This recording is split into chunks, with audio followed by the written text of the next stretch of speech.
dan orang-orang yang bersama dia.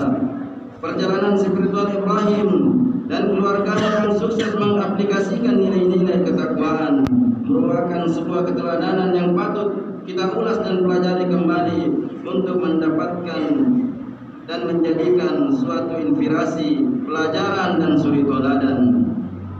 Dalam khutbah Idul Adha 1443 ini, minimal kita akan mengangkat 3 poin pelajaran dari kisah Nabiullah Ibrahim yang kiranya dapat kita renungi bersama sebagai umat yang hidup di akhir zaman yang penuh dengan fitnah-fitnah, cobaan dan hiruk-pikuk gemerlapnya kehidupan. Pelajaran yang pertama, bahwa orang yang dekat dengan Allah Subhanahu wa taala akan senantiasa mendapatkan ujian dan cobaan.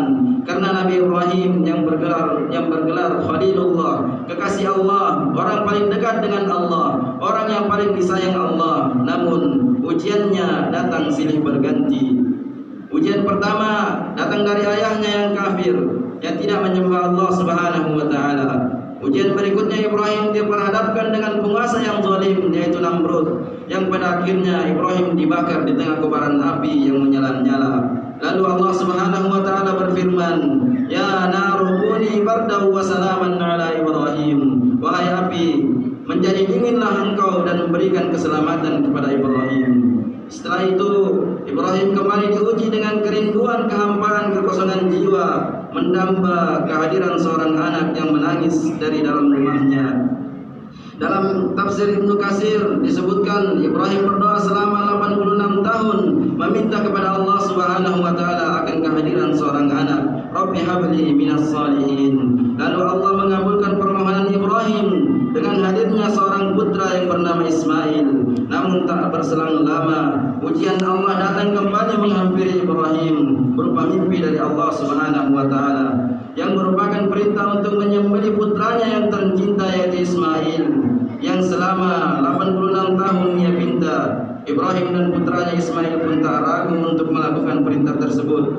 Namun tatkala Ibrahim dan putranya telah berada di puncak keikhlasan dan kepasrahan dalam perjalanan spiritualnya, di saat itulah Allah Subhanahu wa taala mengganti Ismail dengan seekor domba yang sangat gemuk dan sehat untuk disembelih, lalu dibagikan kepada fakir miskin dan duafa sebagai bentuk upaya pendekatan diri takarrub kepada Allah Subhanahu wa taala yang hingga saat ini menjadi syariat umat Nabi Muhammad sallallahu alaihi wasallam sampai hari kemudian. Kemudian pelajaran yang kedua yaitu ibadah kurban. Ibadah kurban mengajarkan kita untuk berbagi, peduli, peka terhadap kondisi orang-orang di sekitar kita. Dalam banyak untayan-untayan hadisnya, Rasulullah sallallahu alaihi wasallam mengapresiasi umatnya akan keutamaan ibadah-ibadah yang berdimensi sosial. Bahkan tak jarang beliau mengaitkan persoalan keimanan. Rasulullah sallallahu alaihi wasallam bersabda dalam hadis yang sahih yang artinya, bukanlah seorang mukmin itu sempurna imannya, seseorang yang bermalam dalam keadaan kenyang sementara tetangganya dalam kondisi kelaparan. Apakah seorang tidak boleh tidur dalam keadaan kenyang? Tentu saja boleh. Akan tetapi dalam kondisi orang-orang yang di sekitarnya kelaparan, kesusahan, sementara engkau kekenyangan, maka hal itu keluar dari kepantasan dan bukan ciri dari orang-orang yang mengaku beriman.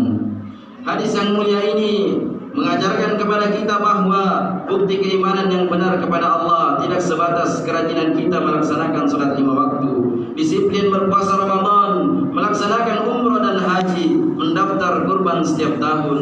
Namun keimanan yang benar juga mesti melahirkan kepedulian sosial. Dalam konteks hadis ini adalah kesantunan dan kepedulian terhadap tetangga dan orang-orang di sekitar kita.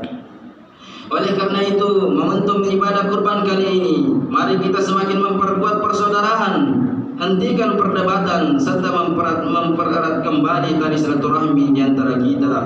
Karena lebih baik kita nyalakan lilin daripada menyalahkan kegelapan. Allahu Akbar, Allahu Akbar, la ilaha illallah, wallahu akbar, Allahu Akbar, walillahil hamd. Pelajaran yang ketiga yang bisa kita ambil dari kisah Nabiullah Ibrahim, melalui ibadah kurban yang kita serahkan sepenuhnya kepada Allah, kita alirkan darah hewan yang kita sembelih nantinya dengan menyebut nama Allah, maka mari kita serahkan juga huru hara dalam kehidupan kita kepada Allah Subhanahu wa taala. Dalam bahasa agama tersebut dengan tawakal. Hanya saja kita perlu memahami konsep tawakal yang benar, yaitu dengan menyempurnakan ikhtiar terlebih dahulu. Bahkan Rasulullah sallallahu alaihi wasallam pernah menegur sahabat yang tidak mengikat untanya lalu masuk ke dalam masjid dengan dalil tawakal kepada Allah, yang kemudian diluruskan oleh Rasulullah sallallahu alaihi wasallam. Terlebih lagi kita hidup dan ditakdirkan hidup di akhir zaman, sebagaimana yang digambarkan oleh Rasulullah sallallahu alaihi wasallam, bahwa salah satu fenomena di akhir zaman adalah semakin sempit dan susahnya kehidupan dan semakin merajalela kezaliman, serta kita susah membedakan mana yang putih dan mana yang hitam, mana yang halal dan mana yang haram. Rasulullah sallallahu alaihi wasallam bersabda, "Badiru bil a'mali fitanan ka qita'il laili zulman." Segeralah kalian beramal sebelum tiba masa di mana fitnah yang akan menimpamu itu seperti malam yang gelap gulita. Allahu akbar, Allahu akbar, la ilaha illallah, wallahu akbar, Allahu akbar, walillahil hamd. Jamaah salat Idul Adha yang dirahmati Allah Subhanahu wa taala. Bersamaan dengan disembelihnya hewan kurban kita hari ini,